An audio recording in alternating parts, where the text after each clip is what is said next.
नमस्कार। इस महामाया की पावन नगरी में मैं प्रकाश गुप्ता छत्तीसगढ़ न्यूज इरादा सत से आगे मेरे यूट्यूब चैनल छत्तीसगढ़ न्यूज इरादा सत से आगे में मेरे दर्शकों का हार्दिक अभिनंदन स्वागत करता हूं। मैं आपको बता दूं कि मैं भी छत्तीसगढ़ के सरगुजा महाराज एवं पूर्व deputy CM Shri T S. Singhdeo ji के तपस्या निवास मौजूद हूँ, जहाँ आप देख पा रहे हैं महाराज साहब बैठे हुए हैं। महाराज साहब, पहले तो आपका हमारे चैनल में स्वागत है। जी प्रणाम। तो महाराज साहब, सबसे पहला मैं आपसे ये बोलना चाहूँगा कि आज जो शिक्षा न्याय आंदोलन राजीव भवन से निकाला गया उसके बारे में बताइए महाराज साहब।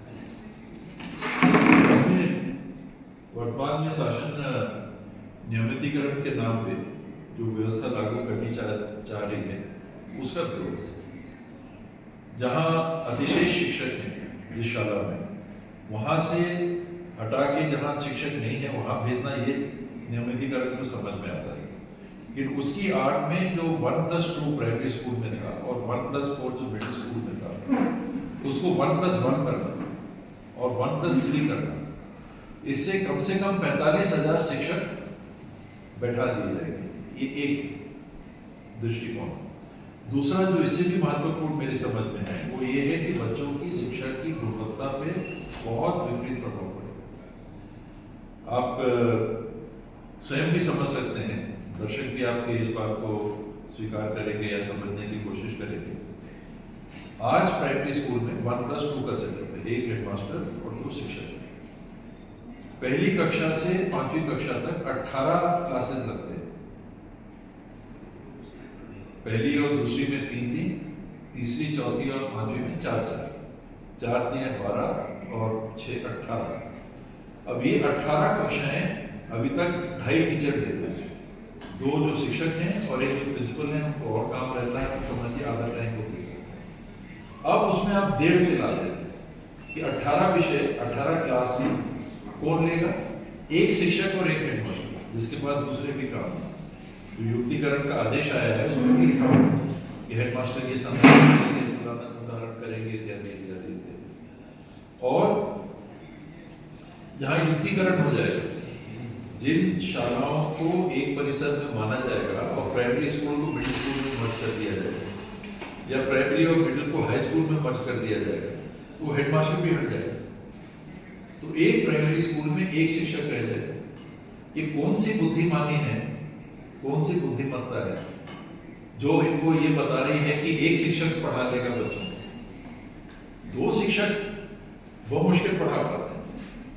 18 विषय, यानी बच्चों के भविष्य के साथ आप खिलवाड़ करते हैं। और दूसरी तरफ जहां विद्वान अग्रवाल जी प्रदेश के शिक्षा मंत्री के रूप में विधानसभा में आश्वासन दे चुके हैं कि 33,000 शिक्षकों की हम भर्ती करेंगे। तो भर्ती तो छोड़िए, यहाँ तो 32 से 35,000 प्राइमरी स्कूल के शिक्षकों को हटा देंगे। 1+1 का सेटअप है, हो जाएगा अगर 1+2 की जगह, तो हर प्राइमरी स्कूल से एक शिक्षक बाहर। 32 से 35,000 प्राइमरी स्कूल हैं तो 35,000, 32 से 35,000 लोग नौकरी से बाहर। एक चीज फिर मैं कह रहा हूं कि प्राथमिकता बच्चों की पढ़ाई। अब वो बच्चों की पढ़ाई का क्या होगा? 1.5 शिक्षक पढ़ाएंगे 18 क्लास। मिडिल स्कूल में इसी तरह से 5 विषय होते हैं। इन 5 विषयों को आज 4.5 गुरुजी पढ़ाते हैं। 4 टीचर, एक आधा प्रिंसिपल, आधा दूसरा काम करते हैं, आधा टाइम मान लीजिए पढ़ाते हैं।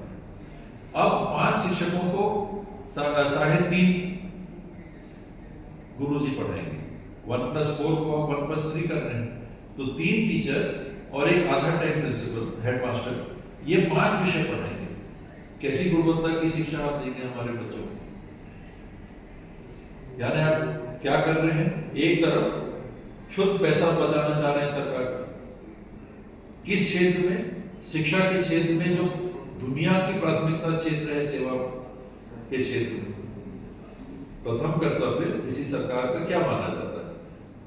शिक्षा और स्वास्थ्य। इसमें हमको सर्वाधिक बजट बढ़ाना है, यहां आप काट रहे हैं।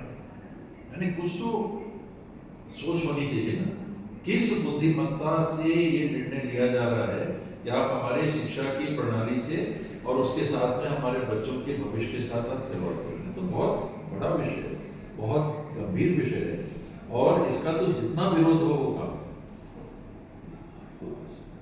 यही है।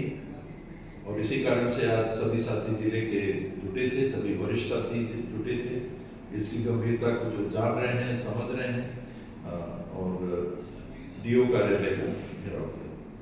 और जैसा कि बाबा साहब आपने कहा कि शिक्षा वो तो है ही है और स्वास्थ्य विभाग की भी बात की, तो जैसे कि अभी पत्रकारों का जो लोकतंत्र खुलापन है उसको जो है छीना जा रहा है सरकार के द्वारा, उसमें बाबा क्या कहेंगे? भी जो स्वास्थ्य विभाग में आप पूर्व में स्वास्थ्य मंत्री भी हैं, स्वास्थ्य विभाग में जो है कवरेज करने के लिए एक आदेश जारी हुआ था, जिसको अभी वर्तमान के जो स्वास्थ्य मंत्री हैं श्याम जायसवाल, उन्होंने अभी मौखिक रूप से रोका है, ना कि लिखित रूप से। तो इसमें बाबा क्या होना चाहिए बताइएगा। देखिए, मीडिया ऑपरेशन थिएटर में जा रही है तो उनका स्थान नहीं है। मीडिया आईसीयू में जाके वहां रिकॉर्डिंग करना चाहेगी तो वहां मीडिया का स्थान नहीं है। कोई मरीज अपना इंटरव्यू नहीं देना चाहता और मीडिया जबरदस्ती पहुंच के वहां पर इंटरव्यू लेना चाहेगी तो नहीं, जो हमारे मरीज हैं उनकी निजता की सुरक्षा मीडिया की स्वतंत्रता के पहले रहेगा, वहां तक समझ में आता है। उसके अलावा अगर आप कहेंगे कि मीडिया दिन में एक बार जाएगा, प्रेस ब्रीफिंग लेगा, एक अधिकारी को नियुक्त कर दिया जाएगा और दिन भर की समस्या के लिए मीडिया रुका रहेगा कि जब वो आएंगे साहब तब वो क्या बोलेंगे, क्या नहीं बोलेंगे, किस विषय के बारे में बोलेंगे, आप सवाल करेंगे तो कहीं मेरे को पता करना पड़ेगा, फिर मैं जवाब दूं। ऐसे नहीं चल सकता। तो मीडिया की जो जवाबदेही है मेरी समझ में हमारे संविधान के 3 लिखित घोषित संवैधानिक स्तंभों के अतिरिक्त चौथा स्तंभ मीडिया को मानता है। जनप्रतिनिधि हैं, इनके ऊपर अंकुश कौन लगाएगा? कार्यपालिका यानी हमारे अधिकारी और हमारी न्यायपालिका। जनप्रतिनिधि अपने मनमानी अगर कर रहे हैं तो अधिकारियों का काम है कि नियम कानून के हिसाब से चलना है, तो जनप्रतिनिधियों को बोलें कि ये नियम है, ये नियमों के हिसाब ही काम हो सकता है, तो एक दूसरे पे अंकुश। ये दोनों मिल गए और कोई अनैतिक या असंवैधानिक कार्य किया तो फैसला करने के लिए है न्यायपालिका। मान लीजिए तीनों जगह अगर कमी आ रही है तो उस बात को कौन उठाएगा? इसीलिए इस व्यवस्था में मीडिया को चौथा स्तंभ माना गया है कि ये सबके ऊपर अगर निगरानी करता है, चारों मिल गए और गड़बड़ करने पे आपदा हो गए, तब तो उस देश को शायद भगवान ही बचा पाएंगे, उनको भी कठिनाई जाएगी प्रजातांत्रिक व्यवस्था में। तो मीडिया का स्थान वो है जहां वो पब्लिक से बिना पैसा लिए पब्लिक के हित की बात को सामने लाते हैं। जनप्रतिनिधि हैं, उनको पब्लिक के टैक्स के पैसे के वेतन मिलते हैं। अधिकारी कर्मचारी हैं, उनको पब्लिक के टैक्स के पैसे मिलते हैं तनख्वाह के रूप में। जज साहब लोग हैं, उनको पब्लिक के पैसे के तनख्वाह मिलती है, वो पब्लिक के पैसे से अपना काम करते हैं। और मीडिया जो है वो पब्लिक से एक नया पैसा नहीं लेती है और उनका दायित्व है कि पब्लिक के हित में बात में कहीं कमी आ रही है तो उसको आप उजागर करिए। जैसे मैंने शुरू में कहा कि ऑपरेशन थिएटर में मीडिया का स्थान नहीं है कि वहां जाके आप रिकॉर्डिंग करें, उसी तरह से अगर कोई मीडिया के साथी अनैतिक काम कर रहे हैं, गलत काम कर रहे हैं, भ्रामक तथ्यहीन समाचार प्रकाशित कर रहे हैं तो नियम कानून में प्रावधान है उनके ऊपर एक्शन लेने का। कौन आपको रोक रहा है कि मीडिया में इस प्रकार का जो काम कर रहे हैं उनके ऊपर आप एक्शन मत लीजिए? आप एक्शन लीजिए, लेकिन आपको ये कह देना कि एक सिरे से कोई मीडिया का कवर ही नहीं कर सकता उन लोगों की बात, उन नागरिकों की बात जिनकी तनख्वाह पे जनप्रतिनिधि, अधिकारी और न्यायपालिका काम करते हैं, उनके हित की बात उठाने के लिए अगर मीडिया की जवाबदेही है उसको पूर्ति करने नहीं दिया जाएगा तो वो विकास करेगा। मैं किसी के पक्ष की बात नहीं कर रहा, मेरी सोच में देश की एक व्यवस्था है और इस व्यवस्था को सबसे ज्यादा जनोन्मुखी बनाने के करीब हमको अगर लाना है, इस सबके ऊपर बंदिश होनी चाहिए।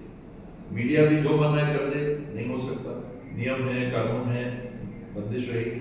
लेकिन मीडिया को मुंह बंद कर दिया जाएगा, आप कुछ नहीं बोलो, तो प्रजातंत्र अच्छे से नहीं चल सकता, क्योंकि बाकी लोग मिल रहे हैं तो कौन उठाएगा? ऐसे प्रावधान जो स्वास्थ्य चिकित्सा शिक्षा कमिश्नर साहब ने या डायरेक्टर साहब ने जो निकाले थे, मैं उससे कतई सहमत नहीं हूँ।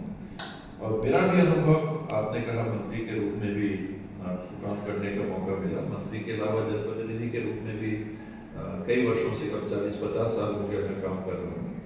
मैंने मीडिया के कवरेज को हमेशा एक सहायक स्रोत के रूप में माना और जाना है और देखा है कि मैक्सिमम चीजें जो मीडिया उठाती है वो हम लोग तक बात नहीं पहुंची रहती है। एक जनप्रतिनिधि के रूप में माना जाता है कि आपको सब मालूम, लेकिन आप मान के चलिए, मैं ईमानदारी से इस बात को कह रहा हूँ, बिना संकोच इस बात को कह रहा हूँ कि 90%, 95% जो जानकारियां मीडिया के माध्यम से मुझे मिलती रही है, एक नगर पालिका के अध्यक्ष के रूप में मैंने काम करना चालू किया तब से लेके आज तक, तो उसमें मीडिया के कवरेज से मुझे बहुत ज्यादा लाभ मिला, बहुत ज्यादा सहयोग मिला कि कहीं गलती हो रही है तो उसको देखो, आलोचना के लिए आलोचना है उसको ज्यादा ध्यान मत दीजिए, लेकिन अगर कोई चीज निकली है तो उसको आलोचना के रूप में मत देखिए, उसको सुधार के सहायक के रूप में देखिए। आपका तंत्र वो नहीं कर पा रहा, जनप्रतिनिधि हर जगह, मंत्री जाके हर अस्पताल में बैठ के देख सकते हैं। आज प्रदेश में मंत्री हैं तो हर पीएचसी में, हर सीएचसी में, जिला अस्पताल में, मेडिकल कॉलेज में बैठ के वहां का काम देख सकते हैं क्या? नहीं देख सकते। कौन करेगा? वहां के जो अधिकारी तैनात, डॉक्टर्स तैनात, वहां भी अगर कमी आ रही है तो कौन करेगा? कमी हो रही है और बात ऊपर नहीं जा रही है, मंत्री नहीं जा सकते, रोज आती हैं बातें, उन तक पहुंचती हैं, कार्यकर्ता बताते हैं और सुधार करने की कोशिश होती है। अधिकारी हैं, उनके पास भी जानकारी जाती होगी, वो सुधार करने की कोशिश करते होंगे, बावजूद उसकी कमी है, वो कौन उठाना? मीडिया। तो वो सहायक है, सहयोगी है, जनहित के लिए सहयोगी है, उसका मुंह बंद मत करिए, क्योंकि नुकसान किसको होगा? आम नागरिक को नुकसान होगा, तो जनप्रतिनिधियों को भी नुकसान होगा, अमूमन अधिकारी तो बच जाते हैं, उनके ऊपर कोई कार्रवाई वैसे नहीं हो पाती कमी की स्थिति में। चलिए वो एक अलग विषय है, एक अलग बात है। मीडिया को जायज दायरे के अंदर बिल्कुल नहीं रोकना चाहिए, और जायज दायरा ये नहीं है कि एक बार ब्रीफिंग के लिए कोई आ जाएगा और वो कर देगा। आप मेडिकल कॉलेज में जाइए, वहां पर जितने डिपार्टमेंट चल रहे हैं, रायपुर का देखिए तो कैंसर डिपार्टमेंट अलग चलेगा, हड्डी विशेषज्ञ वाला अलग चलेगा, मेडिसिन वाला अलग चलेगा, गायनेकोलॉजी वाला अलग चलेगा, कैंसर का अलग चलेगा, ईएनटी का अलग चलेगा, अन्य जो डिपार्टमेंट्स हैं जहाँ वहाँ चिकित्सा सेवा मिलती है, सब अलग अलग चलेगा। तो दिन के 4 बजे जब ब्रीफिंग लेने आएंगे, उसी समय बात सामने आएगी।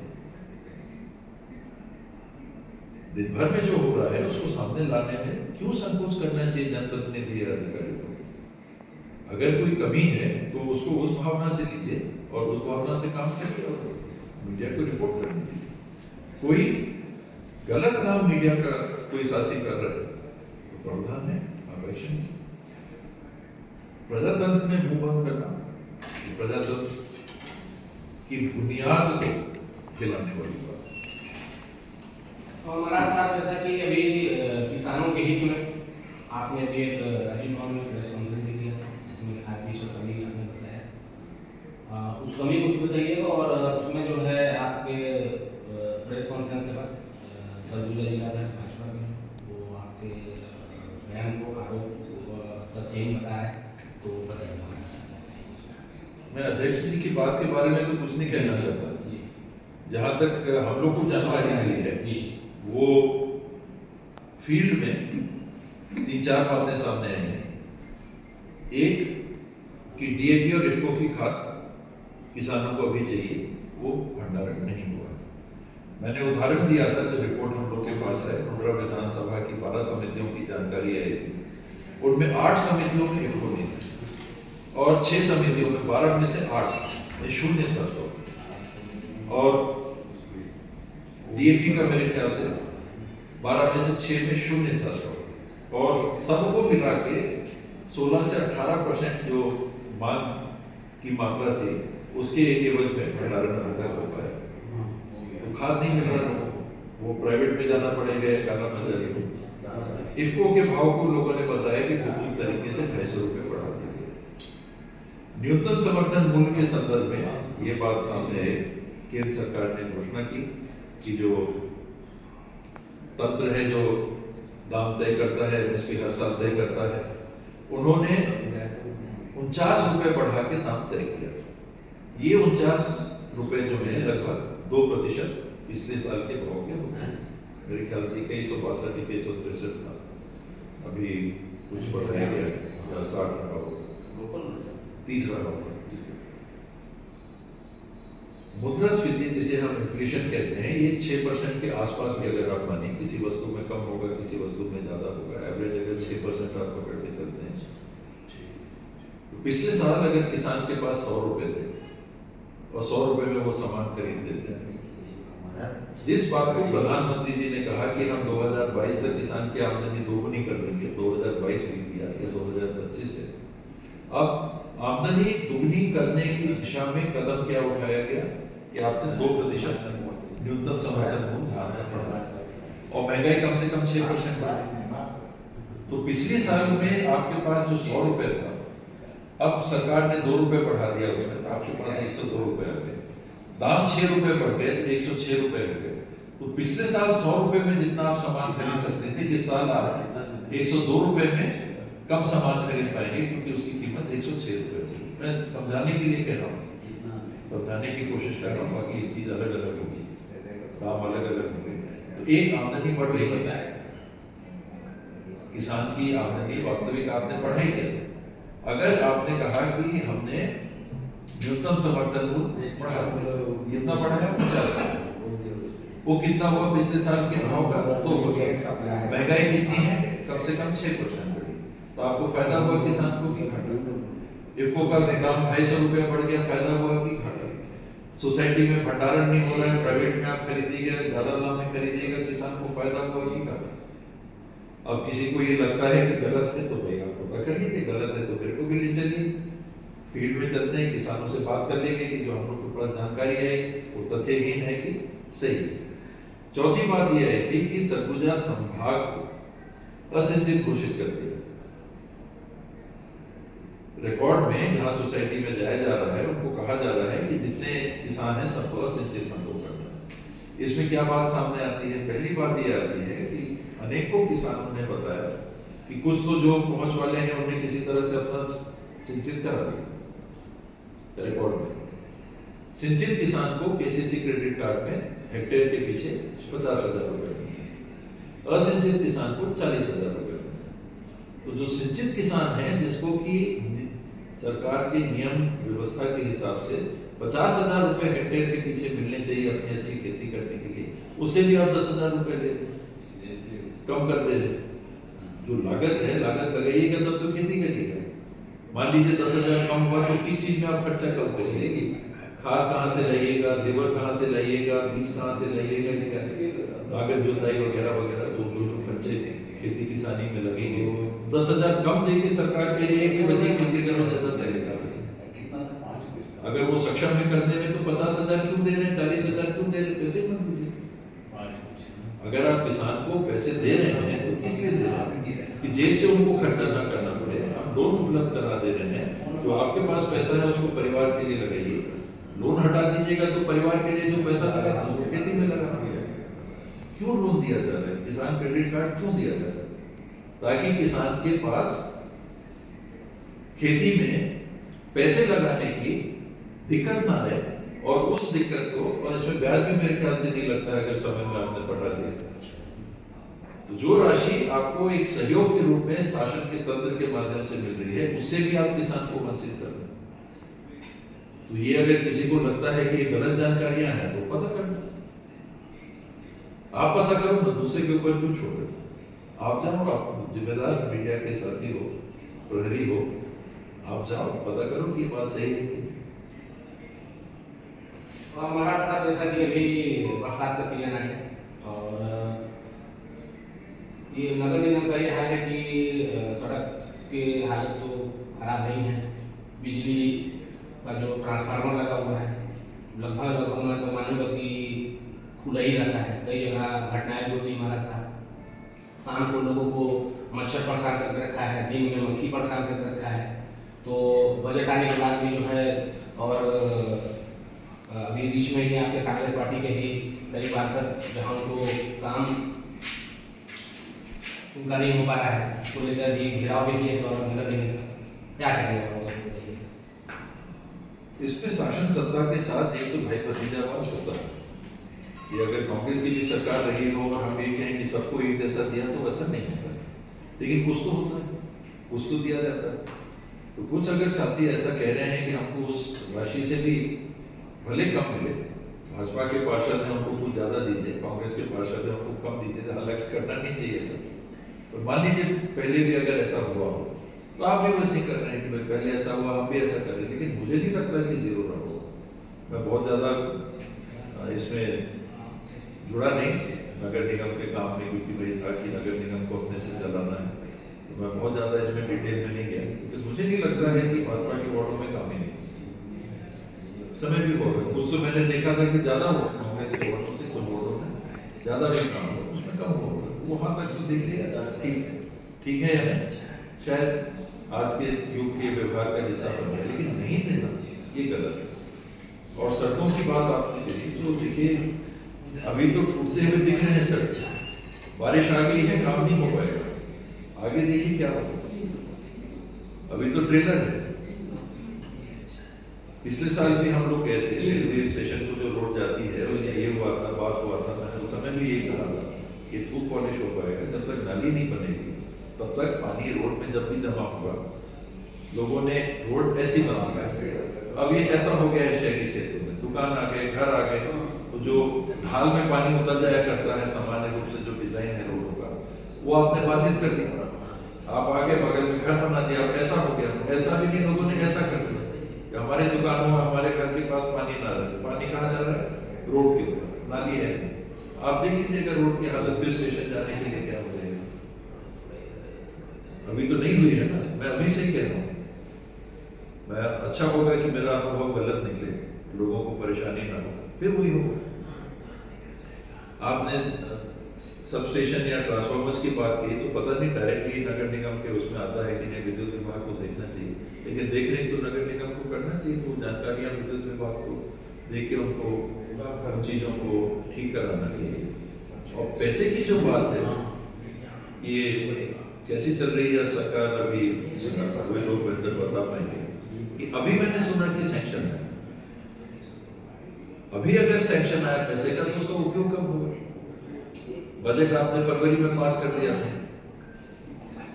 1 अप्रैल से जो खर्चा होगा वो आपने उस समय पास कर दिया था, तो पैसा अगर आपको काम के लिए लगाना था तो खुले सीजन में पैसा पहुंचाया होता तब तो नगर निगम काम होता।